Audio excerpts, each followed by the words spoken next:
पिछले वीडियो में हम लोग क्या देखे थे, उदाहरण नंबर 1 और उदाहरण नंबर 2 और 3 को सॉल्व किए थे। ठीक है, तो उदाहरण नंबर 2 और 3 पढ़े थे, उसी के जैसा ये भी है क्वेश्चन नंबर 2। ठीक है, तो उसमें क्या बोला है, दर्शाइए कि कोई भी धनात्मक विषम पूर्णांक 6q+1 या 6q+3 या 6q+5 के रूप का होता है। ठीक है, जहाँ q कोई पूर्णांक है। तो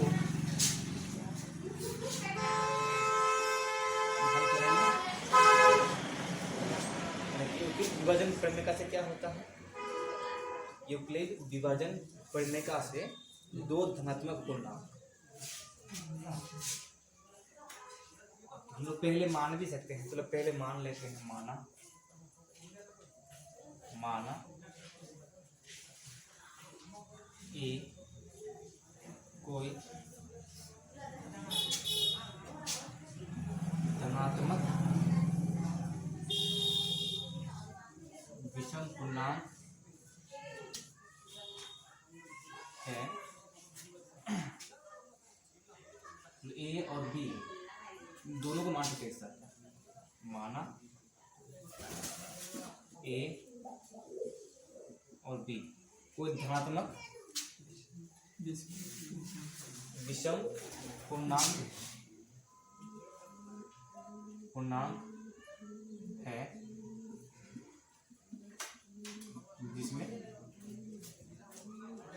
जिसमें ए क्या होगा, ए को बी से बड़ा लेंगे, जिसमें ए बी से बड़ा।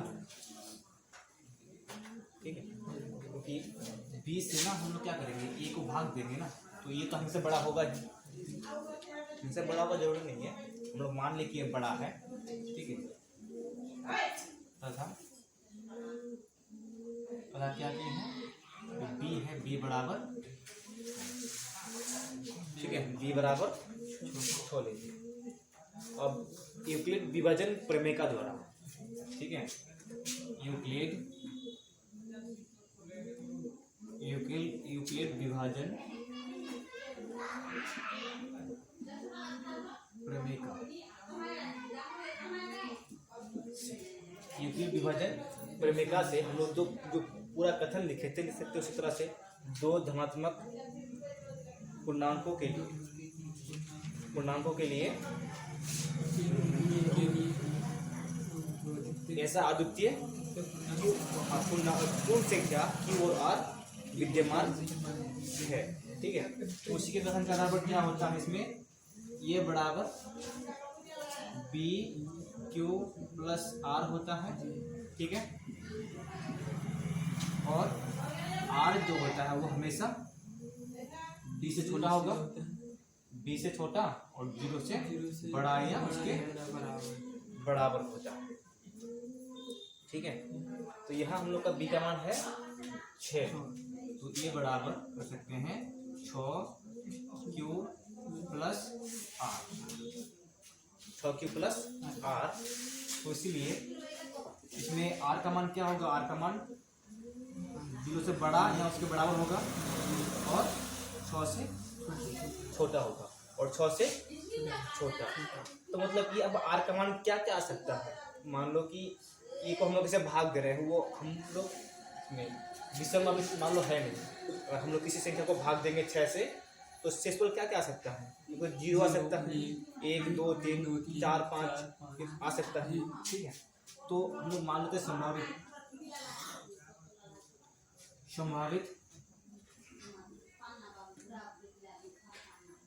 शेषफल,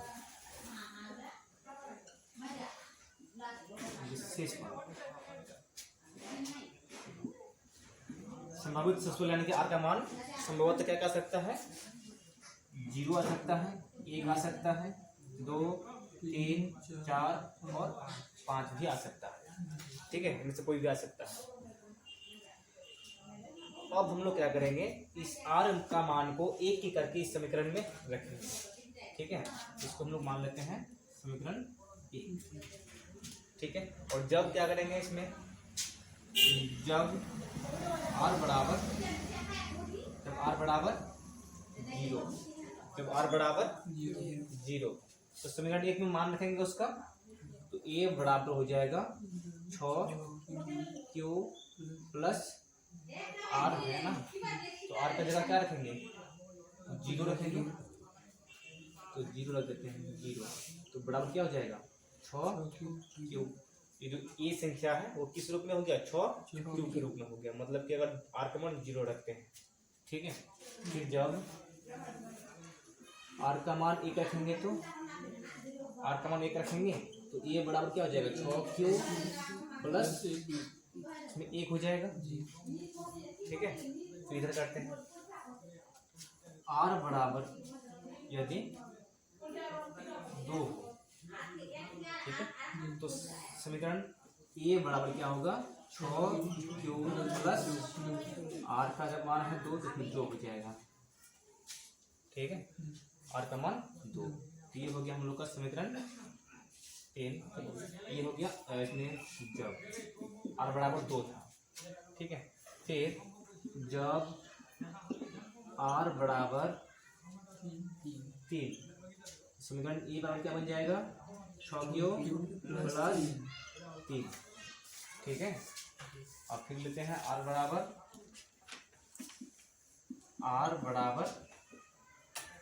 4, तो ये बराबर हो जाएगा 6q प्लस 4 हो जाएगा। फिर आर बराबर 5, तो ये बराबर हो जाएगा इसमें 6q प्लस 5, ठीक है। यहाँ तो समझ में आ गया ना पूरा कि आर का मान क्या क्या हो सकता है, ठीक है, तो पिछले वीडियो में समझ चुके थे। तो है अब करना क्या है,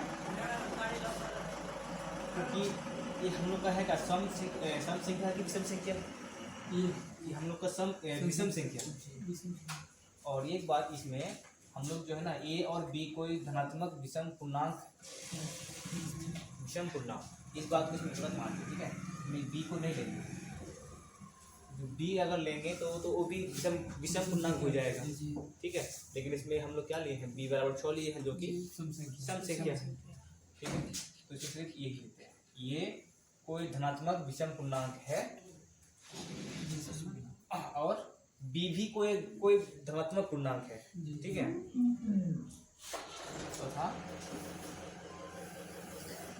तथा बी एक धन पूर्णांक है, ठीक है।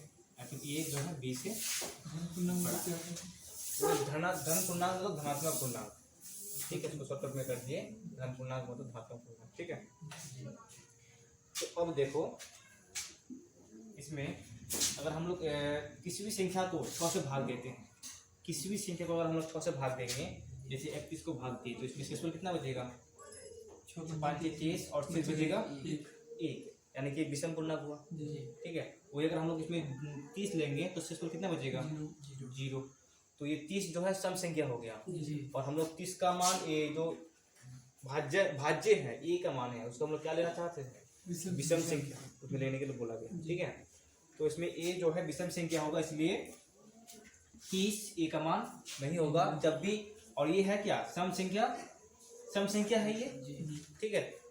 जब भी सम संख्या लेंगे तो शेषफल मतलब कि अभी 30 लिए तो शेषफल 0 आया, अगर उसके बाद हम लोग 32 ले लेते हैं, 6 से भाग देंगे, शेषफल कितना बचेगा 2, शेषफल 2 बचेगा, 32 भी सम संख्या है, ठीक है। उसके बाद 34 को भाग देंगे 6 से, 30, शेषफल कितना बचेगा 4, ठीक है। यानी कि जब जहां पर भी शेषफल 0 2 4 बचा हुआ है वो सभी संख्या क्या है सम संख्या है। तो मतलब क्या है कि ये जो है हम लोग का ये समीकरण सम संख्या के लिए है, ठीक है। तो किसी भी विषम संख्या को अगर हम लोग भाग देंगे, ठीक है, तो इस रूप में वो नहीं होगा, ठीक है, और ये भी नहीं होगा, क्योंकि ये संख्या क्या होगी 2 से भाग लग जाएगा, क्योंकि 23, 32, 34 इसी तरह का हम लोग किसी और भी संख्या को भाग देंगे ना, तो शेषफल अगर 0, 2 या 4 बचता है तो वो जो है वो विषम संख्या के लिए नहीं होगा, सम संख्या के लिए हो जाएगा। ठीक है, अब उसके बाद इधर भी ये भी होगा, ये संख्या जो है विषम संख्या के लिए नहीं होगा। ठीक है, चलो अब हम लोग लिख देते हैं, तुम लोग पहले उतार लो, चलो अब नीचे लिखते हैं, क्योंकि ए एक विषम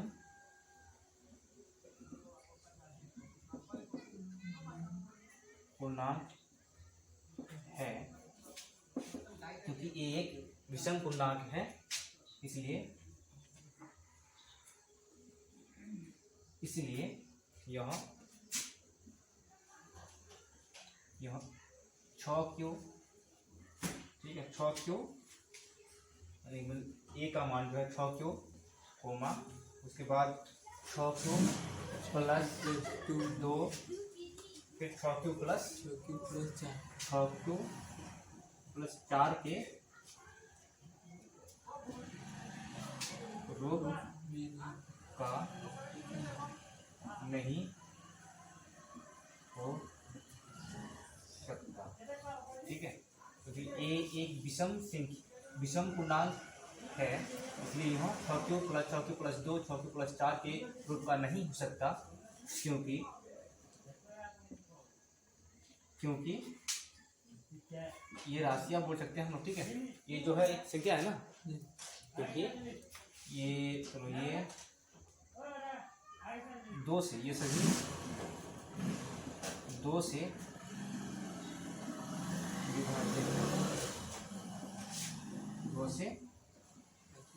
विभाज्य है। ठीक है, और बाकी क्या बचा है, बचा हम लोग का 6Q plus 1, 6Q plus 3, 6Q plus 5 और तक हम लोग कर देंगे। अतः कोई भी धनात्मक विषम पूर्णांक विषम पूर्णांक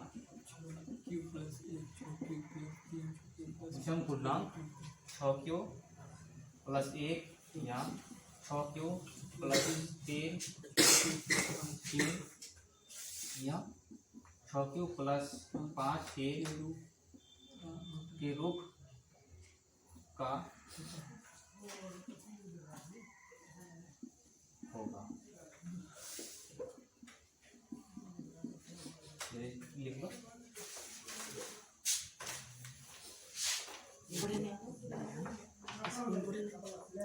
चलो क्वेश्चन नंबर आप 3 पढ़ो। ठीक है, क्या बोला इसमें, किसी परेड में 416 सदस्यों वाली एक सेना आर्मी की टुकड़ी को 32 सदस्यों वाले एक आर्मी बैंड के पीछे मार्च करना है।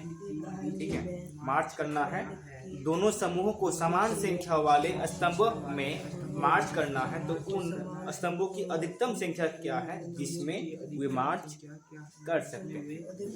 टुकड़ी का मतलब एक समूह। ठीक है, आर्मी का एक समूह, एक बटालियन इसको बोल सकते हैं हम लोग। पैरेड 616 सदस्यों वाली एक आर्मी की टुकड़ी है, समूह है। ठीक है, और उसके बाद 32 सदस्यों वाले एक आर्मी की बैंड, जिसमें आर्मी वाला एक बैंड होता है, जिसमें जो बजाते कि बजता है। ठीक है, तो इसमें क्या करना है, जैसे लोग मार्च करना है। स्तंभ का मतलब क्या होता है इस तरह से, स्तंभ का मतलब जैसे खंबा होता है, लेकिन यहाँ पर उसका मतलब अलग होगा। जैसे एक होता है पंक्ति और दूसरा होता है स्तंभ। ठीक है, तो जैसे हम लोग प्रे करते हैं स्कूल में प्रे करते हैं ना, हर रोज करते हैं, तो हम लोग बच्चे जो है बच्चे को ऐसे लाइन लगाते हैं। ये सब बच्चे हैं, खड़े हैं,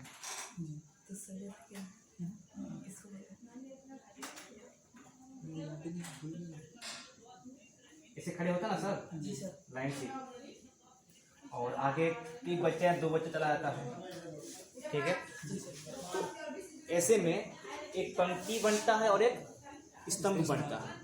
अब पंक्ति की अगर बात करेंगे, जैसे पंक्ति हम लोग कविता में पढ़ते हैं, जो कहानी से पढ़ते हैं सब पंक्तियों में लिखा हुआ रहता है, ठीक है। अगर हम लोग इधर से लाइन देखेंगे ना, ये सब क्या है, पंक्तियाँ, ठीक है।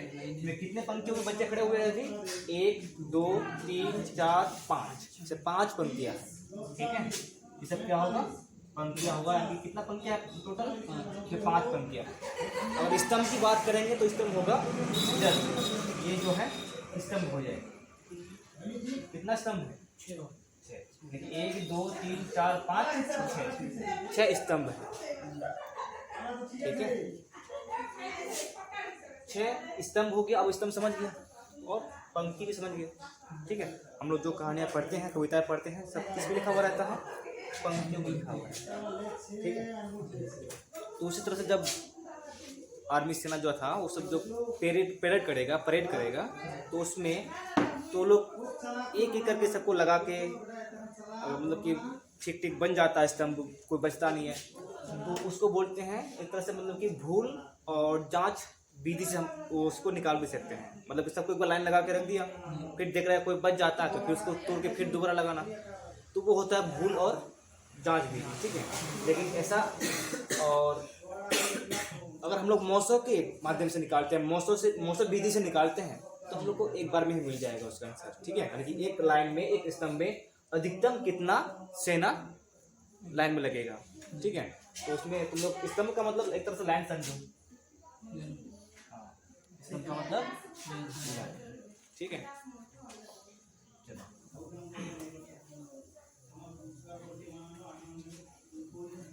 तो अधिकतम, और एक बात ध्यान देना, जब भी अधिक से अधिक की बात करेगा, देखो मौसो मतलब क्या होता है, महत्तम समावर्तक। उसमें महत्तम समावर्तक में महत्तम का मतलब क्या होता है, अधिक से अधिक, बड़ी से बड़ी, ठीक है। जब भी तुम लोग मैथ में क्वेश्चन सॉल्व करोगे, उसमें अगर अधिक से अधिक की बात करेगा ना, तो समझ लेना कि उसमें HCF की बात कर रहा है, मौसों की बात कर रहा है, ठीक है। और या फिर छोटी से छोटी की बात करेगा तो LCM, क्योंकि LCM का मतलब क्या होता है, लघु उत्तम। लघुत्तम का मतलब होता है छोटी से छोटी, मतलब सबसे छोटी, ठीक है। और महत्तम का मतलब बड़ी से बड़ी, सबसे बड़ी। तो इसमें क्या बोला है, अधिकतम का मतलब वही होता है ना, बड़ी से बड़ी, ठीक है। तो इसमें हमें निकालना है मौसम, HCM। तो क्वेश्चन नंबर हम लोग का 3,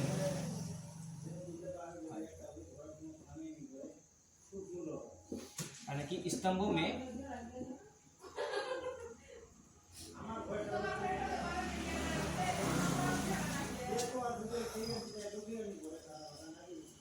स्तंभों की अधिकतम संख्या, स्तंभों की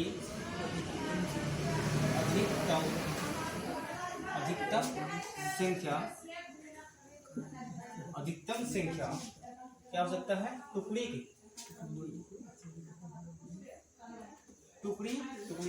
ऐसे है,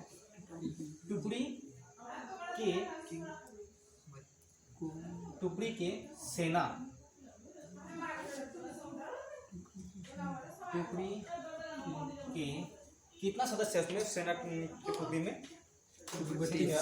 स्तंभों की अधिकतम संख्या सेना टुकड़ी के कितना, 32 है टुकड़ी। तो एक टुकड़ी में कितना टुकड़ी के सदस्य,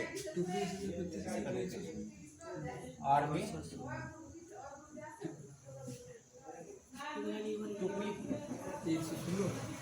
टुकड़ी के 616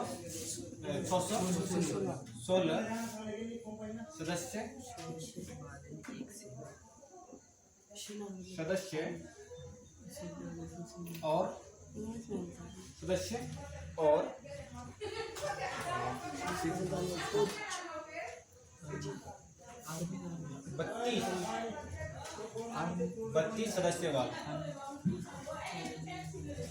32 सदस्यों वाले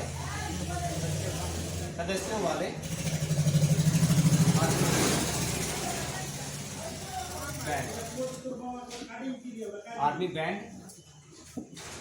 का HCF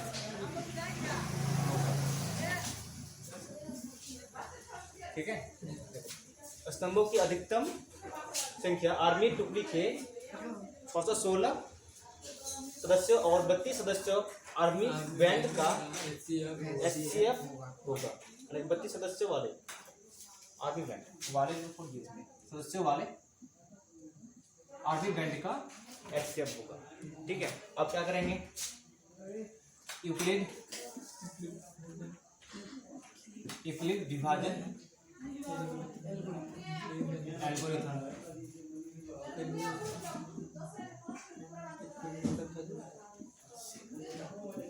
यूक्लिड विभाजन एल्गोरिथम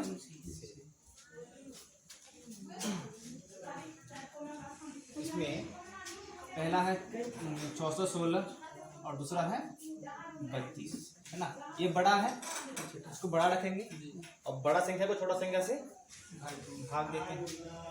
तो 32 से भाग देंगे 616, कितना बार में भाग चला जाएगा ये?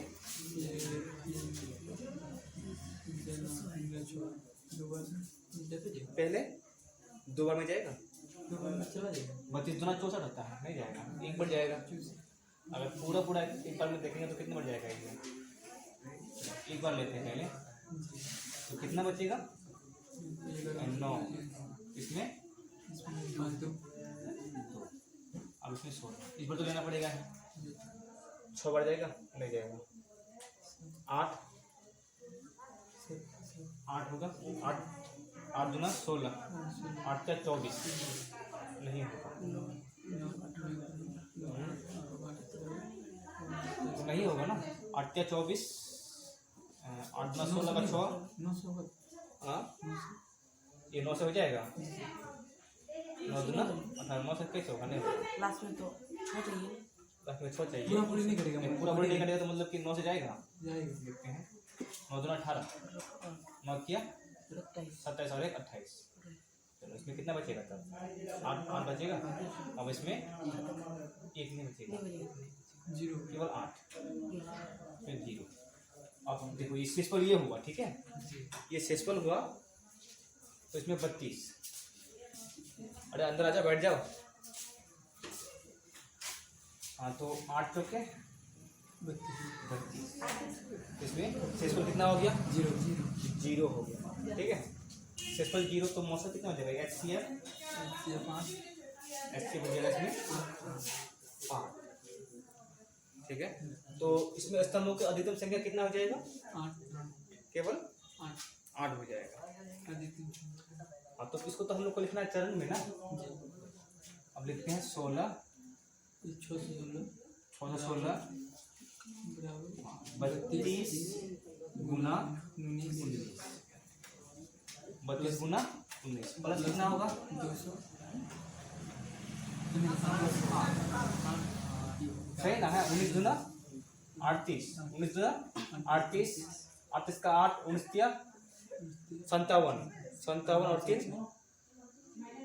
8, 19 दूना 38 का 8 कैरी में 3, 19 दिया 57 और 3 7 और इधर फिर प्लस 8, सही ना है।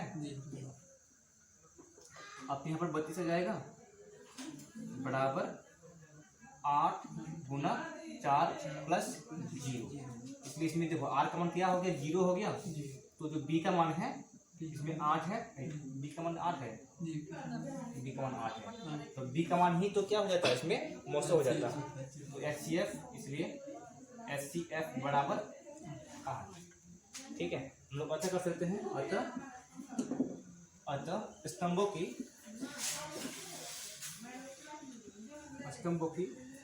अधिकतम संख्या कितना हो जाएगा? ठीक है, चलो उतार दो इसको। तो यहाँ पे हम चलो क्वेश्चन पढ़ के देखो 4 नंबर। यूक्लिड विभाजन प्रमेय का प्रयोग करके दर्शाइए कि किसी धनात्मक पूर्णांक का वर्ग पूर्णांक m के लिए 3m या m+1 के रूप का होता है। जो पहले वाला क्या था? q था, ठीक है, मतलब कि उसमें भागफल दिया हुआ था, जैसे 6q + 1, 6q + 3, 6q + 4, 2 नंबर में ऐसा था।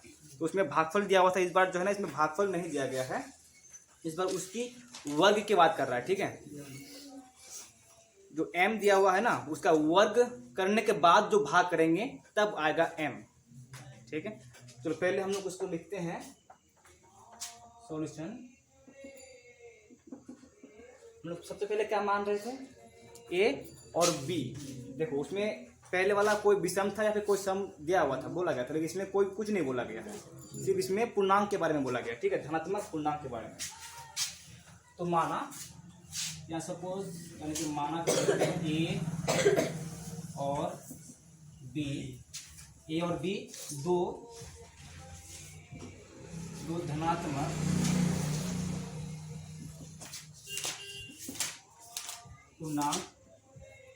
पूर्णांक है, ए और बी दो धनात्मक पूर्णांक है जो इस प्रकार है, यानी कि इसमें ए बी से बड़ा होगा, जो ए बी से बड़ा होगा और बी बराबर क्या मानेंगे, उसमें क्या बोला था 3m + 3m + 1। ठीक है, तो b बराबर हम लोग 3 ले लेते हैं, b बराबर 3।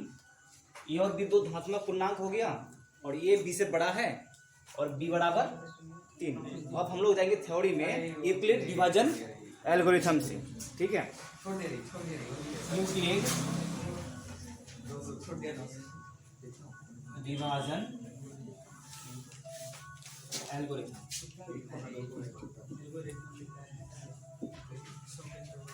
से क्या होता है, उसमें ए बराबर बी क्यू प्लस आर होता है। जी सर, या फिर आर होता है तो होता ही है, उसके बाद आर जो होता है वो बी से छोटा और 0 से बड़ा या फिर बराबर बराबर।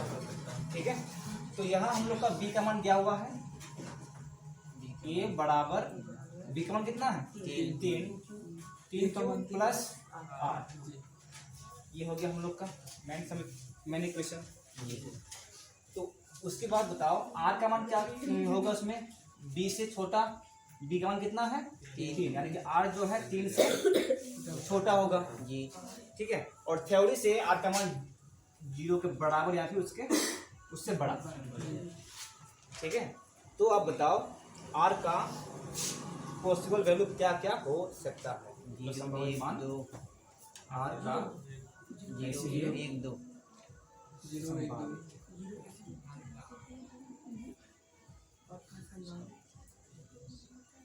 मान का क्या होगा 0 हो सकता है जी सर, 1 हो सकता है, 2 हो सकता है जी। ठीक है, वही वैल्यू आर का वैल्यू को अगर हम लोग इसमें रखते हैं इक्वेशन में, तो इसको इक्वेशन 1 ले लेते हैं। ठीक है, उसमें अगर हम लोग इसका वैल्यू रखते हैं तो क्या होगा, पहला इक्वेशन ए बराबर 3q प्लस 0 होगा। फिर दूसरा इक्वेशन होगा ए बराबर 10q प्लस 1 जी सर, फिर ए बराबर 10q प्लस 2। ये 3 इक्वेशन होगा जी। ठीक है, यानी कि हो गया 3 इक्वेशन, 2 इक्वेशन, 3 इक्वेशन, 4। ठीक है, और आगे क्या बोला था, उसका वर्ग, धनात्मक पूर्णांक का वर्ग किसी पूर्णांक m के लिए। ठीक है, किसी पूर्णांक m के लिए, यानी कि अब जो है इसको फिर से इसका वर्ग से इसका वर्ग को भाग देना इस बार। ठीक है, और किसी पूर्णांक m बोले तो जैसे अगर हम लोग अगर ए स्क्वायर को भाग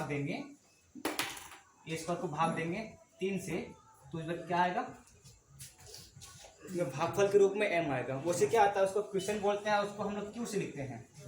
ठीक है, इस बार क्या करना है, उसके वर्ग को भाग देना है, तो उसका वर्ग के लिए हम लोग समीकरण इक्वेशन 2 देखते हैं क्या है इसमें, a बराबर 10q प्लस 0 है, इसका क्या करना है, वर्ग करना है। वर्ग का मतलब क्या होता है, स्क्वायर। ठीक है, तो स्क्वायर करेंगे इसमें a का स्क्वायर और 3q प्लस 0 का होल स्क्वायर। ठीक है, उसमें क्या हो जाएगा 3 क्यू, 0 तो उसे खत्म हो जाएगा ना जी। ठीक है। तो 9 क्यू का स्क्वायर होगा ठीक है। फिर आगे चलेंगे तो हम लोग क्या 9 को तोड़ सकते हैं जी सर। 3 गुना 3 क्यू, अब इसमें स्क्वायर फिर वही आएगा ना जी। इसमें माना m बराबर 3 क्यू स्क्वायर मान लिया इसमें, तो 3 m मतलब कि इसमें ये भागफल आया ठीक है ना। 3 से हम लोग अगर भाग देंगे इसको भाग देना है 9, इसको अगर हम लोग 3 से भाग देंगे भागफल कितना आएगा 3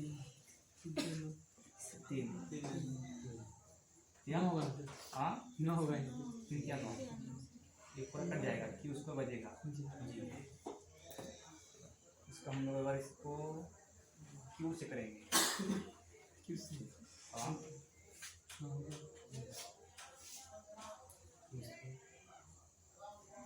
कितना आएगा ना इसमें 6.0 ठीक है। तो ये वैल्यू हम लोग उसे क्या लिखते हैं क्यू से लिखते हैं, ऑलरेडी क्यू तो है ही उसमें, डबल क्यू हो जाएगा ठीक है। तो इसको हम लोग मान लेते हैं एम भागफल के रूप में। हाँ इसमें जो भी आएगा ना आपको एम के रूप में मान लिया, तो ये हो गया 3 एम। यहाँ पर हम लोग को हर बार कर देना है, माना एम बराबर 3 क्यू स्क्वायर। उसके बाद जब हम लोग करेंगे इक्वेशन 3 वाला समीकरण 3 वाला, उसमें फिर दूसरा वैल्यू आएगा ठीक है। तुम लोग उसको नीचे भी कर सकता है, हम उसमें एक ही लाइन में कर दे रहे हैं ठीक है। इस बार अटेगा कि नहीं अटेगा ये लंबा होगा, a प्लस बी का होल स्क्वायर प्लस सूत्र लगेगा, याद है ना a प्लस बी का होल स्क्वायर क्या होता है a square plus B square plus 2ab। ये वाला सूत्र यहाँ पे पुट करना।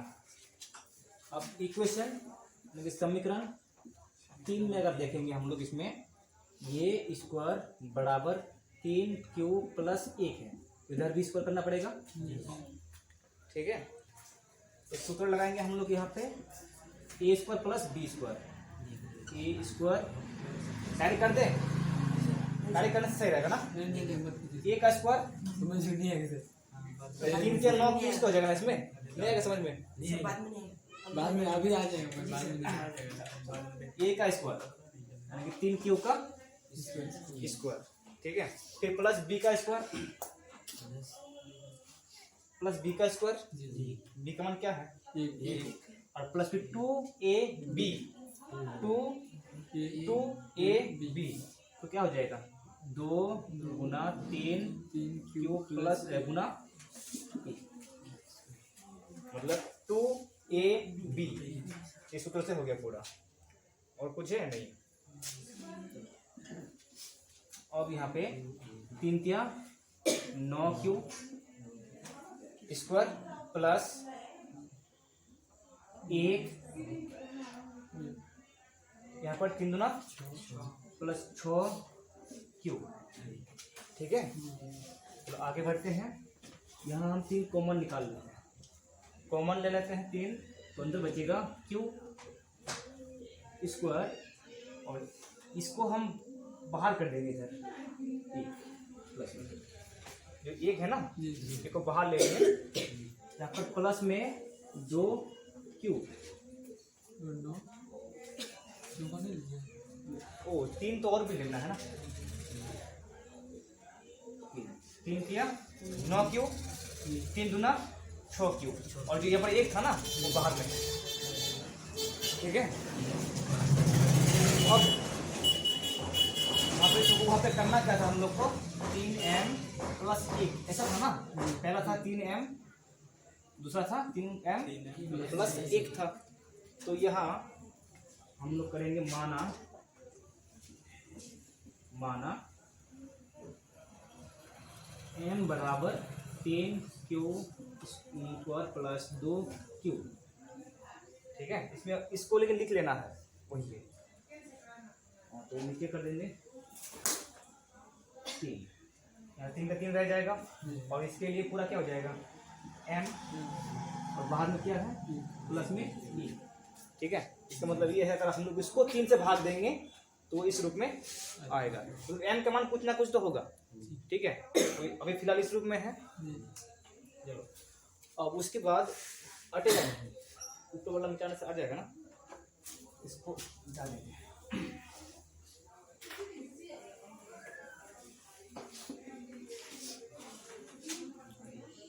अब इक्वेशन यानी कि समीकरण 3 देखते हैं।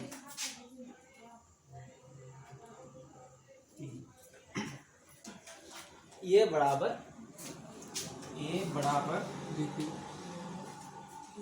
3q plus 2। ठीक है, इसका करना है स्क्वायर, तो इसका भी होल स्क्वायर हो जाएगा। ठीक है, तो इसको सीधा कर लेते हैं इधर से। तो अब सूत्र में क्या होगा, ए का स्क्वायर प्लस बी का square plus 2 A B.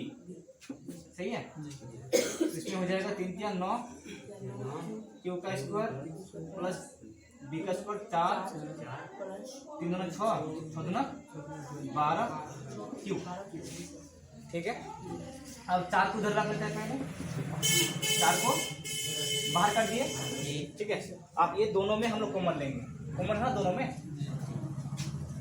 3 common लेते हैं। इसमें बचेगा ए क्यू का स्क्वायर इधर 4 क्यू।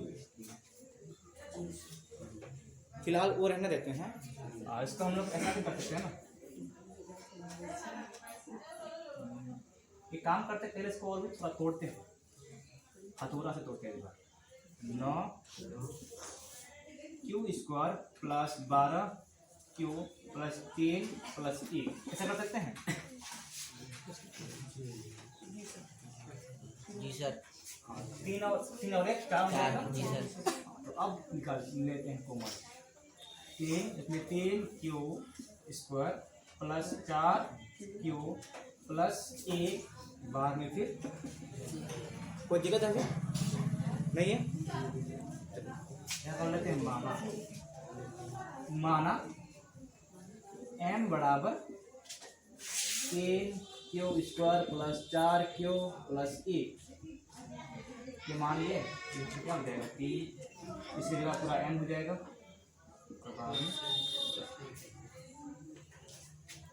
ठीक है, अब हम लोग देख रहे हैं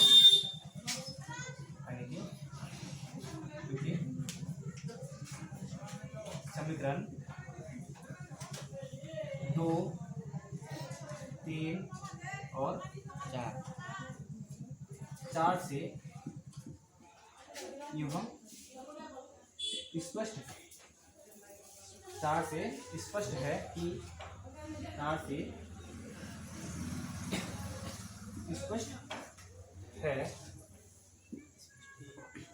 कि ए स्क्वायर, जो ए स्क्वायर यानी कि कोई संख्या है धनात्मक पूर्णांक है, उसको अगर भाग देते हैं, ठीक है, तो ए स्क्वायर वो 3 से विभाज्य है, 3 से भाग लगता है, और 3 से भाग लगने पर उसका कैसा होता है, bm प्लस विभाज्य है, और शेषफल क्या क्या बचता है, 1 बचता है और 0 बचता है, और शेषफल 0 यानी कि 0 एवं 1 बचता। ठीक है, इतना करने के बाद जो है ना, फिर हम लोग को नीचे करना है, अतः कोई धनात्मक पूर्णांक, अतः यहाँ जाएगा ना, समझ आएगा बाद में क्या करना है, आ जाएगा समझ में ना। जी सर। यहाँ से इसको नहीं लिखना है फिर। जी सर। अब उसके बाद यहाँ लिखना है, अतः किसी धनात्मक पूर्णांक का वर्ग, धनात्मक पूर्णांक का वर्ग किसी, इसमें अलग नहीं है किसे पूर्णांक m के लिए 3m या 3m प्लस 1 के रूप का होता है। दिखाई नहीं देता रूप का होता है। और इसमें क्या कर सकते हैं, ये बराबर 3m या 3m प्लस, ठीक है।